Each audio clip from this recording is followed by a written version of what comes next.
Hello, and welcome to The Human Climate. I'm Carol Smaldino. My guest today is Sue Erikson Bloland. So thank you very much for being here.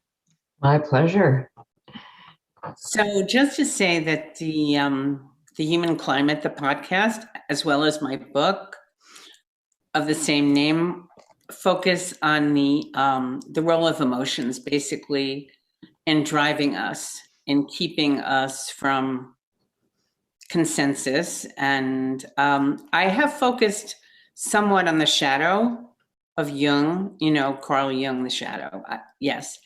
And I focused somewhat on, in my writing, on our tendency when we can't integrate the full plethora, let's say, the plethora of our own emotions, we tend to demonize, we tend to project them onto other people, and then we demonize them. Increasingly, actually during the podcast in particular, I've been focusing on our tendency to put people on pedestals. And so our tendency to kind of stop living our own lives and live through other people and worship them. So your book, which I read twice, I read it a few years ago, and then for this, I reread it, certainly focuses on the latter. And so it's been very helpful. It's been very helpful to me as in my own journey, in my less than world famous family, but to me, famous brothers in particular. So back to you. When I was early in the field, I did kind of worship your father. So it's Erik Erikson, it's your father, and the title of your book is In the Shadow of Fame, a memoir by the daughter of Erik Erikson. And clearly, as you say in your book and elsewhere, your mother, Joan, was quite famous in her own right, and certainly as a devotee of your dad, but quite talented. I put your dad on a pedestal. I remember being at a talk, I guess, where he was a guest, and when he walked down the aisle with that shock of white hair, it was like, oh my God, he was so gorgeous. Yeah. So what you do in your book is you do this amazing, to me, and I don't mean to put you on a pedestal, so let's just, but you do a good job for me of kind of explaining your own journey as the daughter, as the person who became much more of a person, and you talk a lot about fame. And I did read your article in The Atlantic where you talk about fame. And so I think I'm ready to talk to you and to listen to you. And so I have some questions, but I want to say to you, please interrupt me, add anything. If I'm making a mistake, correct me, okay? Okay, I will do that. If you could tell me from your perspective something about your dad's charisma and how that affected you.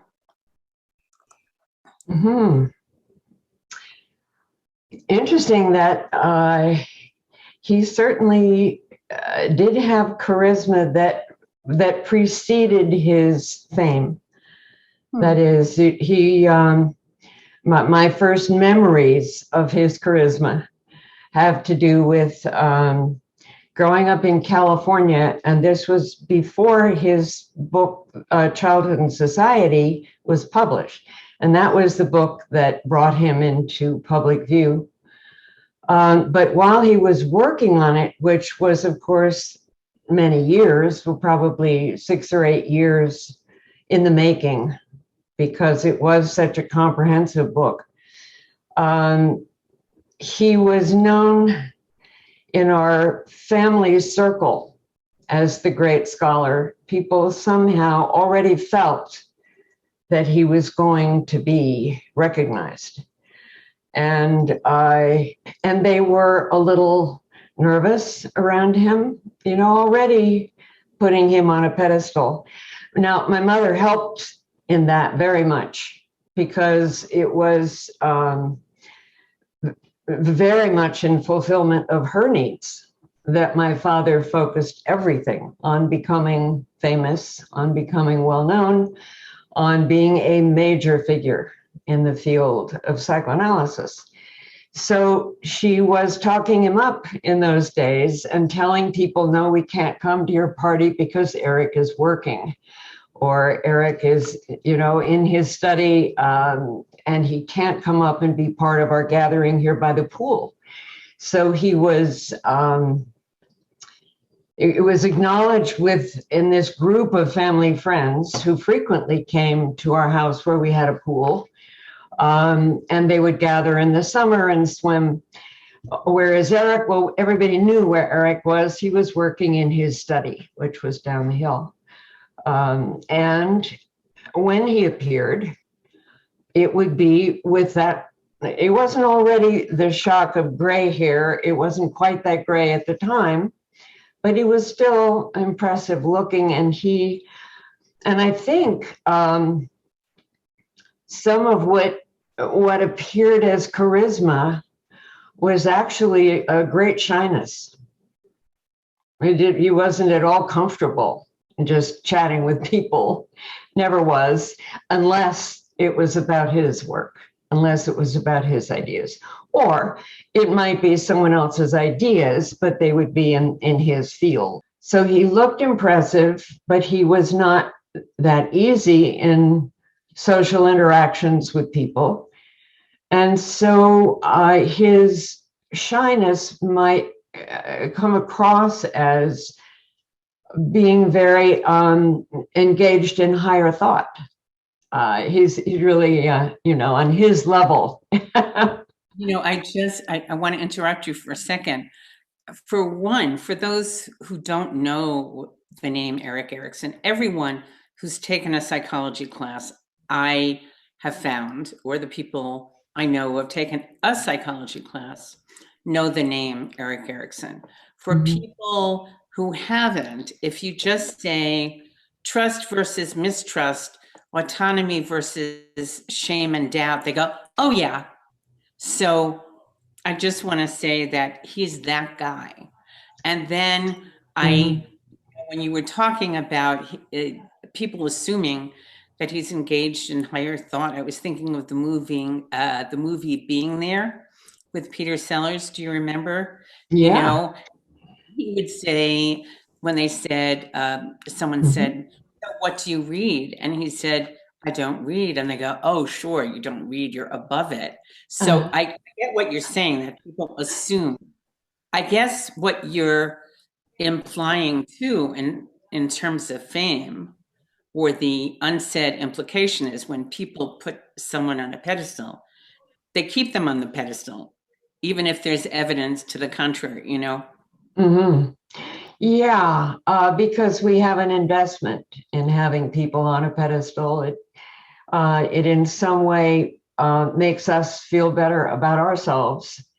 Right. And I mean, it works both ways, of course. If some people are famous and you're not, then you are in a different category. You're not as worthy and as important. You're not as important as that person.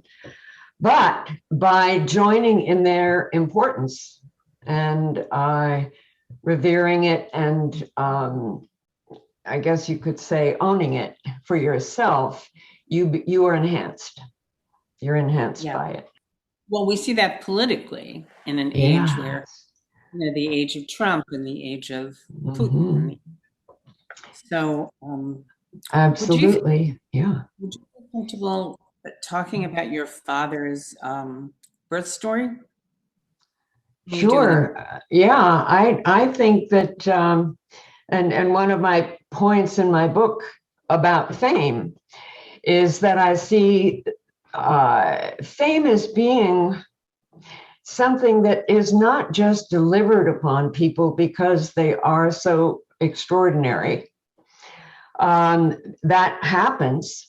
We know it has happened even to children. And then the question is, do they retain it? Or as they grow up, do they move away from manifesting whatever gifts there were that made them well known for a moment, right? But if you are somebody who becomes famous and stays famous, it is because you needed it desperately. It was the way in which you saved your own life at a very early point. And even people who mostly haven't become famous until they're at least in their 20s or the late teens at the earliest will say, oh, I knew when I was 7. You know, I've heard so many actors, actresses, people in all walks of life who have said, oh, yes, I knew early on that this is how I was going to survive. I was going to become famous.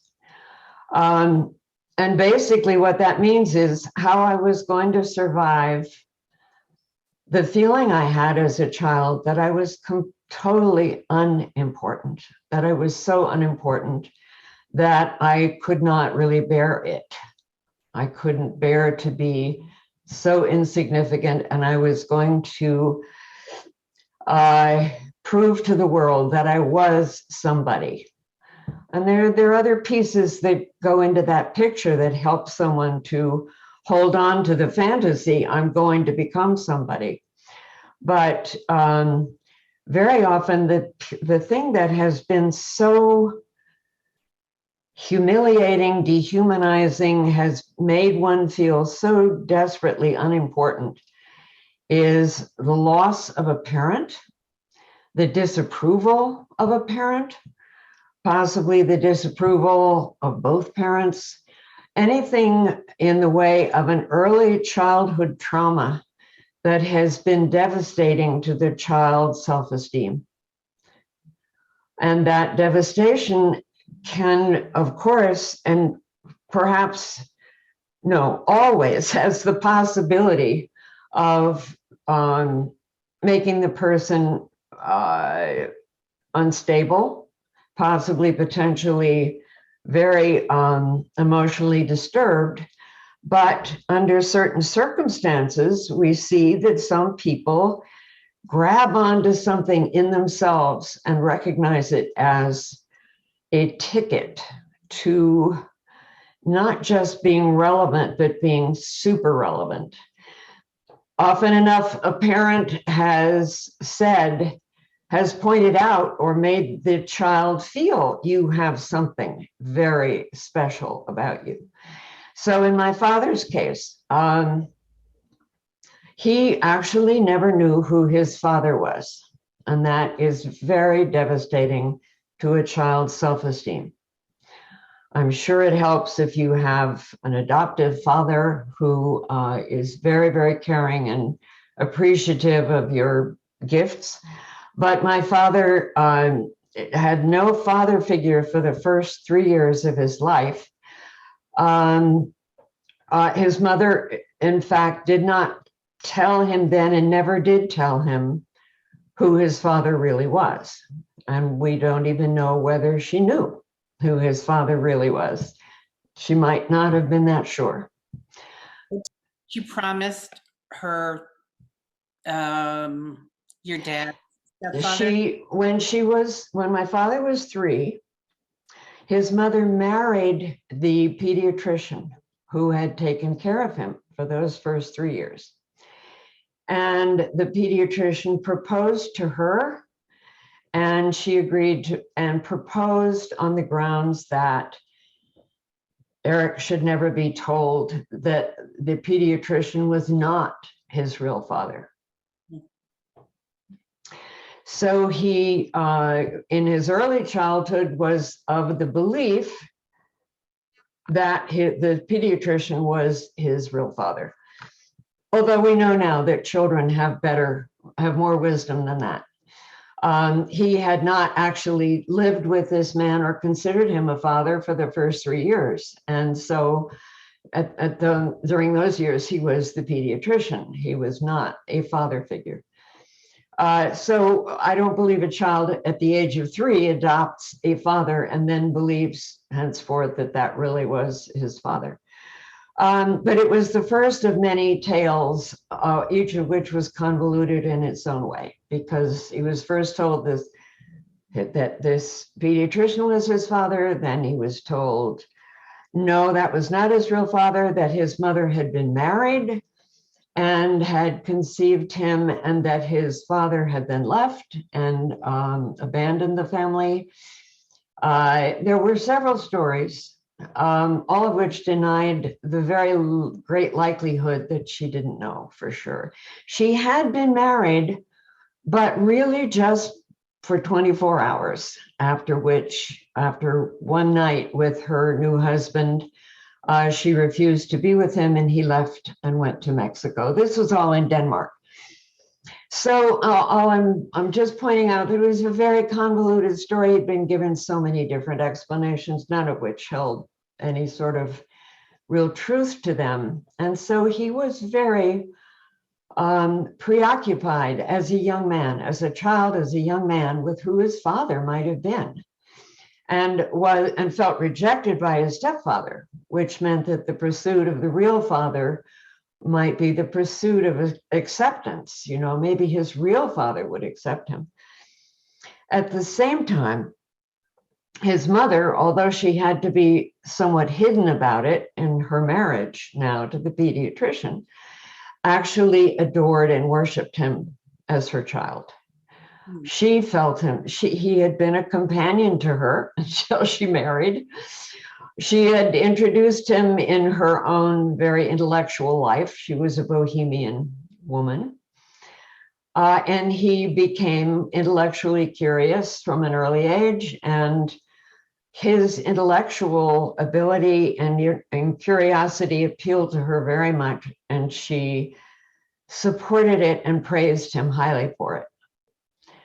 Unfortunately, his stepfather was not as appreciative, and he was an Orthodox Jew who resented the fact that my father did not eagerly embrace Judaism. So that put in a lot of possibly extraneous pieces of information, but here's a man who had a deep sense of being rejected by one parent, and then admired very much by the other parent. And that is a recipe that you will see very often in the lives of the famous, that they will say that they were very isolated, very rejected. Sometimes it will be some great writers have not even know who one of their parents was, or have been sent away from India to go study in England because their parents thought it better for them to have a good education than to grow up with their parents. And that would be true of a number of very, very wonderful British writers. So that is my thought about what drives people to need extraordinary recognition. An extraordinary amount of recognition. They are trying to overcome a deep sense of inadequacy. So what happens to the daughter of the famous analyst? What happens to the daughter, you know? What happened to you? To the child, yes, about the children of the famous, for whom I will speak. Yes. What happens is that you have a world that greatly admires a parent for the image that that parent has created of him or herself. And it is a carefully crafted image. It is an image that reflects everything that the parent feels most inadequate about. So all the deepest feelings of inadequacy are transposed into a sense of, I can create an image of myself that shines in each of these areas so that no one will ever know how deep my sense of inadequacy is.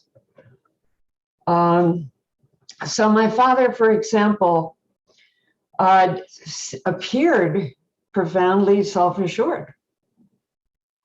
And people would say, do you know what I admire so much is your father has humility.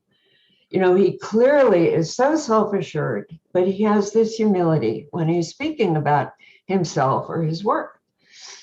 To which I would want to say, that wasn't humility. That was a deep shame that is still there. And is that you see, but you transport it in your mind, you translate it into humility, because humility fits with feelings of being highly successful and highly competent, deserving this success. Did you, I mean, you didn't know that when you were small. No, but what I had when I was small was the father on the stage and the father giving the lecture, or in the room filled with people who are all trying to get close to him so they can talk to him. And what I describe in my book is that he had that kind of charisma where people were actually nervous when they were around him. They became very nervous and ill at ease, and they stuttered a little bit, and they were very self-deprecating as they spoke to him. Even people who in another conversation 10 minutes ago had appeared perfectly adult to me, and suddenly they became childlike in speaking to him. But at home, my father's insecurities were just right there. You know, they were him. They were the way I experienced him. So I had the father at home who, if you asked him, what do you think I should do, Dad? He'd say, ask your mother. Or he would call to her, you know, in anxiety. Joan, what do you think Sue should do about that? Because he had so little confidence in his own judgment. And then we would go to a party where he was being highly idealized again, and here was the person who was not being asked about his own life, his wife, his children, his personal life. He'd be asked about his ideas. And there his enormous, the other side of the coin, his enormous confidence in his ideas. But that feels, as you describe it, it feels deflating to you. Yes, because I inherited a lot of his insecurity. And you could say, well, could I have adopted whatever it was that gave him the drive to be famous? Actually, I would say I don't think I needed to. I didn't need it as much as he needed it. I had much better parenting than he had gotten. And for that reason, I would say there was no way I was ever going to become famous, because I just have never had that urge to focus in and stay focused. And this is the real me, and the world's going to be introduced to the real me. You know, my work has never been the real me to me. But it feels like, I mean, from reading the book, it seems like, and then this is an odd thing to say perhaps, but you felt your own deflation. You felt it. You didn't hide it. And Right. you didn't hide it from your family. You know, you weren't the easiest person to be around, because, I mean, according to you, you sometimes could be kind of sour, and Oh, yeah. they love that. And then you said you wanted to be a secretary. So, I mean, yeah, it isn't that I was just pretty deeply insecure as a child. And right. I was unhappy, and I cried a lot, and I complained about things, and it didn't look, they didn't like that as a way for me to be presenting the family to the world. And they did their best to try to soothe me and get me to, you know, tone it down a little bit. But I have talked fairly recently with people who were there when I was growing up, when the family who knew us when we were the youngest. And they said, no, you were pretty miserable, and you were pretty much a pain in the ass, you know? So I was not a confident child at all. What happened to me is eventually I got into therapy. Yeah. And then the parts of my father that I would not, in me, I had a chance to come out and be part of my much fuller sense of myself, but I didn't know it was there. But you're talking about people who are famous tending to hide, tending to carefully craft, as you say, certain identity. Yeah. But you kind of stuck to your own identity, even though it was a difficult one. So in a sense, you had more of a chance to get through to the other side because in a way, yeah, stayed honest. I knew I was unhappy. Yeah. And even though I procrastinated for years, I was afraid to go into therapy because of my father's image.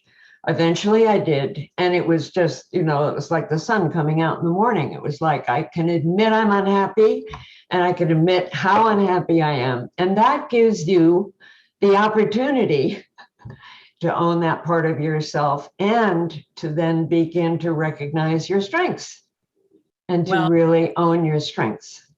Also, you were both lucky and ready to find a therapist who wasn't necessarily famous. Yeah. And a therapist who wasn't necessarily narcissistic. Right. Who would need you to be a certain way and repeat the past. That's more of what I did. So I'm familiar with that. And now I think it's interesting then when people hear about your brother Neil, they go, oh my God, no, that's not possible. Erikson. Yeah. Can you talk about that? Yeah. It is really kind of astounding because when I was 5, my mother had another baby, a boy child who had Down syndrome. My parents did not anticipate that. At least this was long ago, before you were tested, and you knew before the child was born whether there was a likelihood of Down syndrome. So they had no idea. And my mother, they were, in other words, deeply shocked. My mother in birth had reactivated a problem that needed to be surgically taken care of before she would even see her baby. So she went from childbirth into surgery. And my father was the one who learned that Neil had Down syndrome. And he went to work talking with his intellectual colleagues, his professional colleagues. What should I do? And one of those people was Margaret Mead. Yeah. And Margaret Mead was absolutely clear about it. You don't take a child like that home. That will not be good for the other children in the family.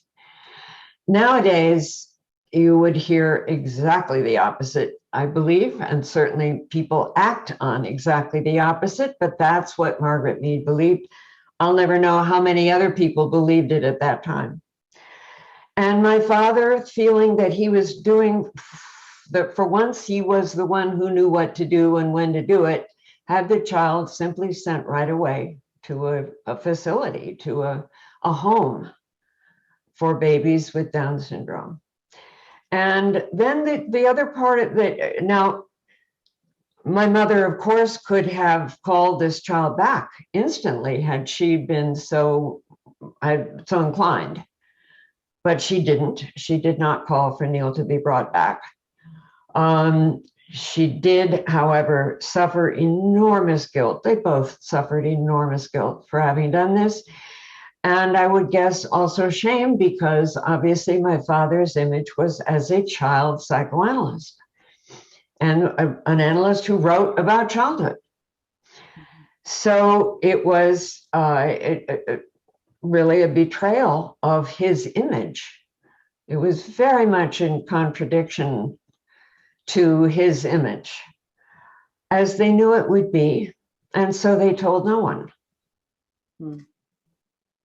That was a family secret, and there may have been a family friend. I believe there was a family friend who was a lawyer and whose help they sought and whose absolute guarantee of secrecy they sought. And he's the only one that they told that Neil even existed. But he would have set up whatever legal arrangements needed to be made for such a child, that he should be taken care of, supported by my parents while living in an institution. So the shock of it all to people later on is that a man named Larry Friedman then wrote a biography, a very extensive and an excellent biography of my father, in which he revealed the birth of Neil. Oh, I see. He's the one who revealed it, which is what freed me a year later to publish my book that included the story of Neil. But as you can imagine, I did not want particularly I didn't want my book to be about, oh my gosh, we've just learned something about the Eriksons. I was very happy that that was already in the public domain and I could use it, but not be the one who, the sort of daddy dearest, mommy dearest kind of exposure of my parents. I didn't want it to be like that at all. So that's the story of Neil and the revelation that Neil ever existed. You had a story that you talk about in the book. What happened to you? Right. I was told also that the baby had died, and my brothers as well. And we all believed that for a period of time. Then my older brother was told, when maybe 2 years later, my parents felt that one of us had to know the truth of the matter, so that if they died, that at least one of us would know that Neil existed and would see to his well-being. So they told my oldest brother, who found it very difficult to carry that secret, because they did not tell us. They didn't tell me or my middle brother, Joan. So when, now this would be when I was 13, so we're talking 7, 8 years later, my family moved from California, where my father had been teaching at University of California. We moved to Stockbridge, where he joined the staff of the Austin Riggs Center. And as we were driving east, my mother told me in the car when she and I were alone that I had a baby brother and that he was on the West Coast in an institution. We were in Santa Fe. We were well on our way toward the East Coast. And that was my message, that I was never meant to meet this younger brother. And if I had any inclination to go see him now that I knew, I was on my way to Stockbridge, Massachusetts at the age of 13. It was going to be a while before I would be anywhere near that younger brother and could say, I want to meet him. So that's how I learned. And I had this of course, in the back of my awareness then for many years, with a considerable feeling of guilt toward the brother that I never met, that I'd never gone to see, that I hadn't done anything to help. And something else as well, which is, if you recall my saying, I was the miserable kid in the family. I was the unhappy one. And my parents acknowledged often enough in their ways of dealing with me that, it really was not easy dealing with me. And of course, my thought would be, well, one child got sent away. How bad do you have to be to get sent away? So that was and not only that, but within 2 years, I was sent away to Vermont, to boarding school. And when I arrived in boarding school, I had essentially, you wouldn't call it a nervous breakdown because I functioned perfectly well, but my self-esteem was in the toilet. I felt so abandoned. I felt so, they did send me away. It is true that I was, that my unhappiness was too much for them, and they just needed to remove me. So it was, again, being so close to them in the ways in which they were most secretive and the ways in which they concealed their own feelings of inadequacy. That I identified very much with the feelings of inadequacy, but the results of the fame did not nourish me. Right. And the thing about your being in Vermont, I mean, that was striking also when you say that you were in an orientation and they left. Yes. Yeah. No, that was painful. Oh, it's really bringing it up.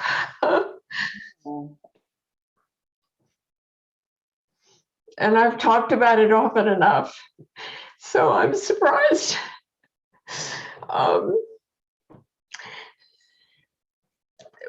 We arrived in Vermont, and they were living then in Stockbridge, Massachusetts. And they knew I didn't want to go to this school. They knew I didn't want this. So they dropped me off, and we said we would meet up after I went to an orientation. And after the orientation, I learned that they had left. They didn't want to say goodbye to me. And that was very painful. It was really a signal. You're on your own. You're going to have to make your own way. And we can't really say that we're there for you 100% because we can't tolerate the pain that you reveal. And that really was, I guess that's a very good way of saying what they had felt of me as a child, that it was very hard for them to tolerate the pain that I exposed. Well, that you exposed and perhaps mirrored their own pain. Yeah. Yeah, I definitely know they were during this period, of course, right after Neil was born, they were very unhappy. Imagine how unhappy they felt. Unhappy about what they'd done, unhappy about what it meant, about what it meant to have a secret child when you are you're on the road to becoming famous as a child analyst. So it was just a very, very painful situation for them. And I was the one who revealed more. My siblings did not. My brothers were much more stoic. And so when they left without saying goodbye to me, it was so revealing of how painful it was for them to have me be in pain, to not be able to comfort me because I was really reflecting so much their own pain. And now they were going to make a life in Massachusetts in which this pain was left behind for them, 3,000 miles away, and never talked of. We never talked about it, ever. So that's I think that those are the important points of Neil and his significance. That but you did talk about him when he died, right? You had to talk. No. My brother Joan and I were on the West Coast when Neil died. Okay. My parents were in Italy, and my older brother Kai was on the East Coast. Joan and I were given the job of finding a burial place for him and having him cremated and burying the ashes. And there's an irony in this that still, to Joan and I, is still extraordinary. We found a place that we thought was quite nice. It was not close to where we lived. We were both in Berkeley. But it was nice, and it was more in the countryside, which we thought would be nice for Neil. And we went, and we were there when the ashes were buried, and we each said something to Neil about how terrible we felt as siblings who had not been able to help him, who had never been able to know him. And we left. Neither one of us ever tried to go back within the next few years. And the cemetery was demolished and made into a highway. Oh. So it was as though Neil was again erased. It was the irony of it, that he was erased. Jan and I still feel that we would certainly go back. We would have gone back years ago if we'd been able to go to, and I don't know who was notified. I mean, everybody who had some sort of relative in the cemetery must have been notified, but Jan and I never knew. So, yeah, that's yeah, tough. I want to ask you about you and your relation to fame. You obviously wrote the book, but you don't seem, I mean, it doesn't seem like you went into social work school, for instance, wanting to say, well, I'm the daughter of Erik Erikson. Not at all. Or no. I didn't use the name at all. I didn't use the name Erikson. I used my married name, Bloland, and still do, although I use the Erikson now as well. But in those days, I didn't use Erikson at all. So that was my secret. Yeah. So you haven't wanted to be famous? The only thing that I would say was wanting to be famous was a desire when my book was published for it to get more recognition than it did. It didn't get a lot of recognition. And it felt, the irony was that the publisher thought it would, really just on the basis of my father's name, Yeah. that it almost inevitably would sell, and then it didn't. So to me, it was the irony that he had all that fame when I was young and couldn't use it. And one time it could have really helped me. He was no longer as well known. He just wasn't as well known anymore. But I would have liked a little more fame at that time. Yeah. That would have served me. It would have been very gratifying then. But as time went by and it became not the foremost thing, at the forefront of my mind, I had to realize that there's so much of me that is not prepared to support fame. I'm not prepared to work all day, every day, and have that be the driving force in my life. I'm really not. I think the other thing, I mean, for me, is that I'm not prepared to be as criticized as you get when you're famous. Right. Oh, see, you are extremely honest about these things. That I forgot to say that. It's okay. I mean, what I've done in this podcast actually is go into my own depths with every person with whom I've had a conversation. So I was saying to Chris before, who's producing and editing, I was saying, I sometimes don't know where I am, which is at points a good thing because I'm in Colorado now, and I'm not really a Coloradan. I'm a New Yorker. Uh-huh. We're going to Italy for 5 months. We have a house there, so I'm kind of very much an Italophile.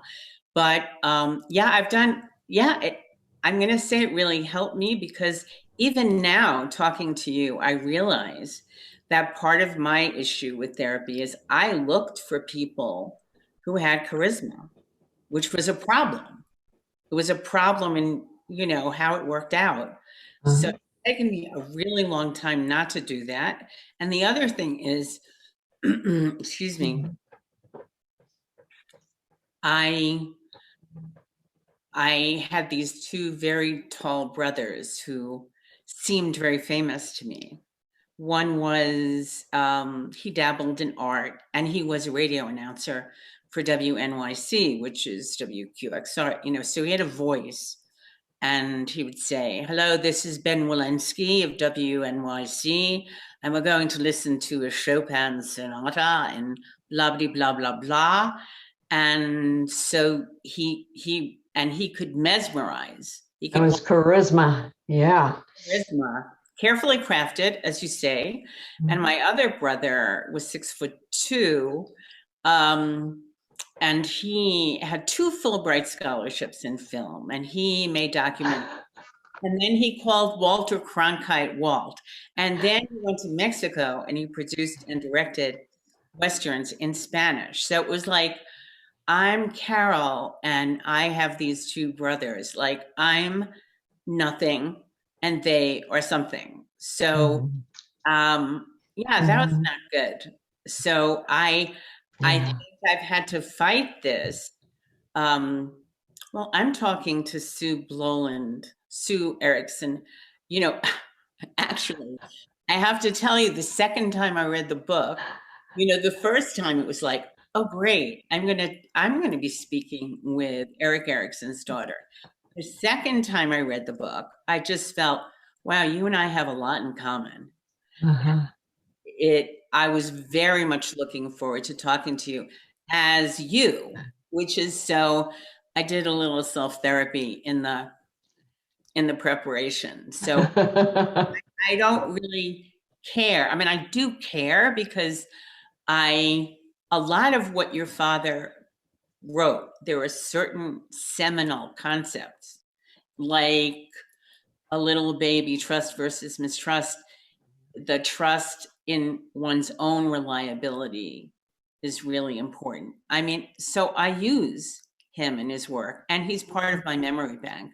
But you have helped me get in touch with my own needs and how I'm the daughter of, I'm the sister of, you know, my brother calls Walter Cronkite, you know, and as you say, it all fades anyway. But you know, my daughter was talented artistically, and I remember her as a little kid, all right, maybe middle school, saying, I don't want to be an artist because I don't want to be critiqued. I'm doing it for me. I thought, wow, she's so healthy.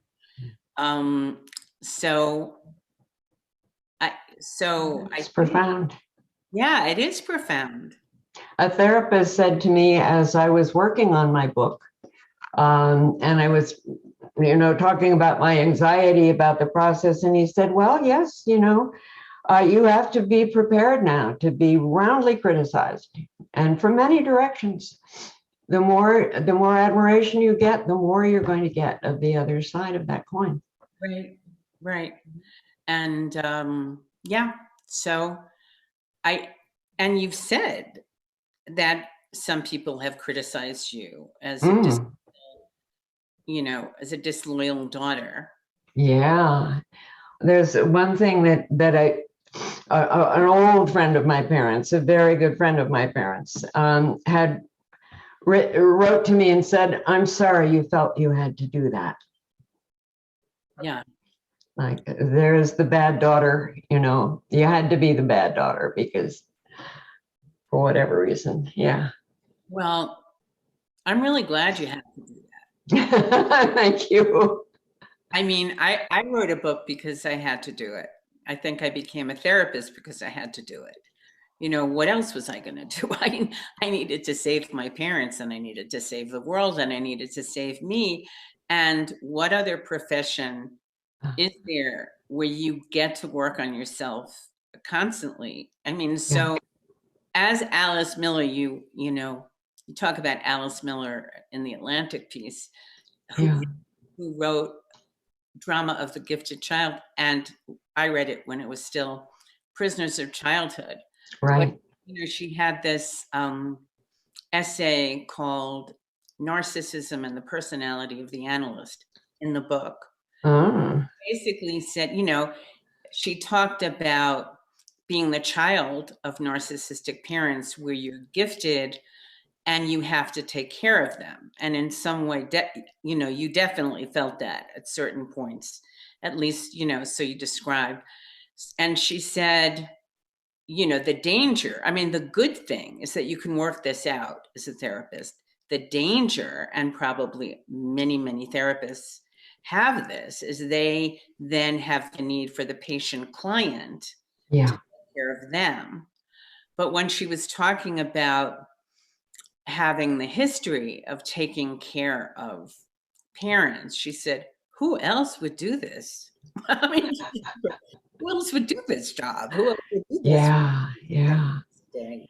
Wonderful, wonderful point. Yeah. So I'm so glad that you did this.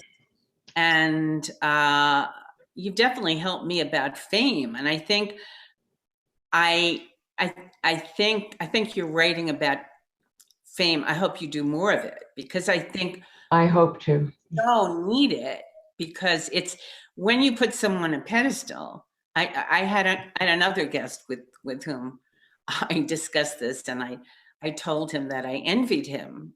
You know, he's blind since he's 18. He's never been married, but he has done many things. And we discussed the pedestal and what happens when you give up on your own life. And so when you, and I think, well, I'm going to be simplistic, but I think our problem as a culture, and it's what I write about in The Human Climate, is that we don't get a chance to really integrate our emotions.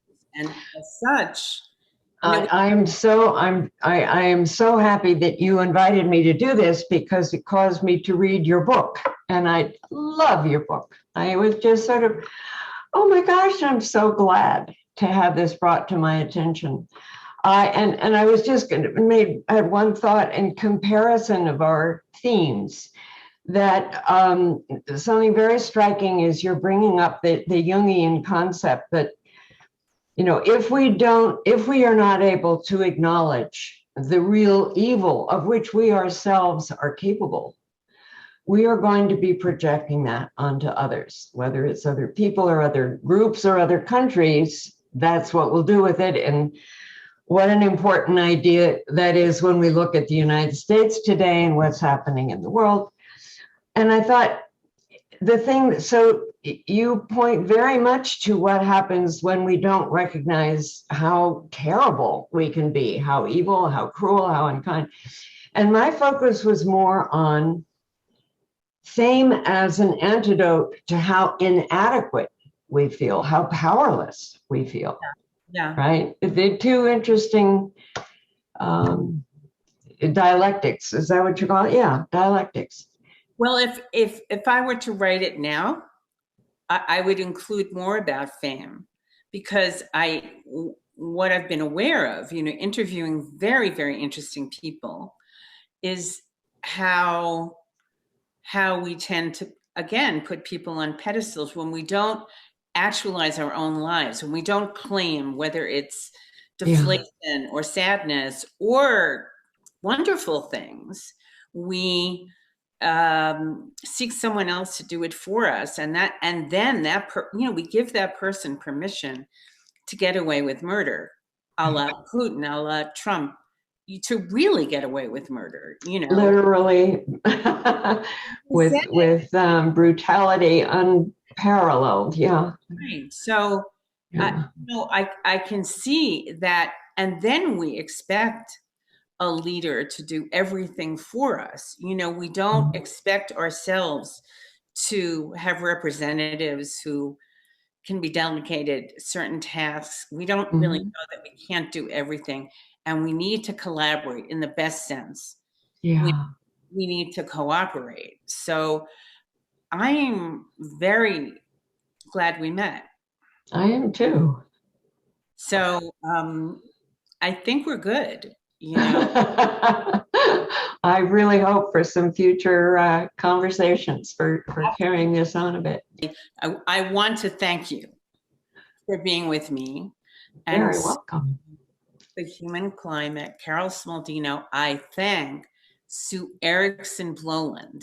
I'm glad you're using Erikson because it's a claim of your identity. I mean, it's so much a part of you. And you'll be hearing from me.